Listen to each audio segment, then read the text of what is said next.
সারা দেশে টানা 5 দিন ভারী বৃষ্টির আভাস। উত্তর শ্রীলঙ্কা উপকূলের অদূরে দক্ষিণ পশ্চিম বঙ্গোপসাগর এলাকায় একটি লঘুচাপ সৃষ্টি হয়েছে।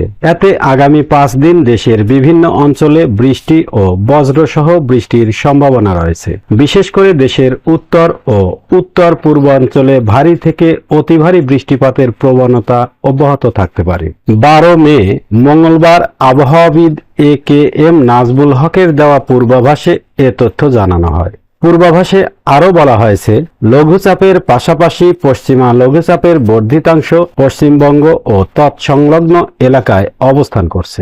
গত 24 ঘন্টায় দেশের সর্বোচ্চ 95 মিলিমিটার বৃষ্টিপাত রেকর্ড করা হয়েছে তেঁতুলিয়ায়। পূর্বাভাস অনুযায়ী পরবর্তী 24 ঘন্টায় রাজশাহী ও রংপুর বিভাগের কিছু কিছু জায়গায় এবং ঢাকা, ময়মনসিংহ, খুলনা, বরিশাল, চট্টগ্রাম ও সিলেট বিভাগের 2-1 জায়গায় অস্থায়ীভাবে দমকা অথবা ঝড়ো হাওয়া সহ বৃষ্টি হতে পারে। সারা দেশে দিনের তাপমাত্রা সামান্য বাড়তে পারে এবং রাতের তাপমাত্রা অপরিবর্তিত থাকতে পারে। 13 মে বুধবার সকাল থেকে পরবর্তী 24 ঘন্টায় রংপুর, ময়মনসিংহ ও সিলেট বিভাগের অনেক জায়গায় এবং দেশের অন্যান্য বিভাগের 2-1 জায়গায় হালকা থেকে মাঝারি ধরনের বৃষ্টির সম্ভাবনা রয়েছে।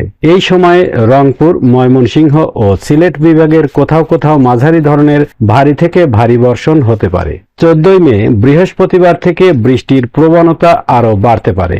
ওই দিন রংপুর, ময়মনসিংহ ও সিলেট বিভাগে মাঝারি থেকে অতি ভারী বর্ষণের সম্ভাবনা রয়েছে। এর ফলে উত্তর ও উত্তর পূর্ব অঞ্চলে দিনের তাপমাত্রা কিছুটা কমতে পারে। 15 মে শুক্রবার ও 16 মে শনিবার ময়মনসিংহ ও সিলেট বিভাগে বৃষ্টির দাপট অব্যাহত থাকতে পারে। আবহাওয়া অফিস জানিয়েছে, আগামী 5 দিন পর দেশের উত্তর পূর্ব অঞ্চলে বৃষ্টিপাতের এই প্রবণতা আরও কিছুদিন স্থায়ী হতে পারে।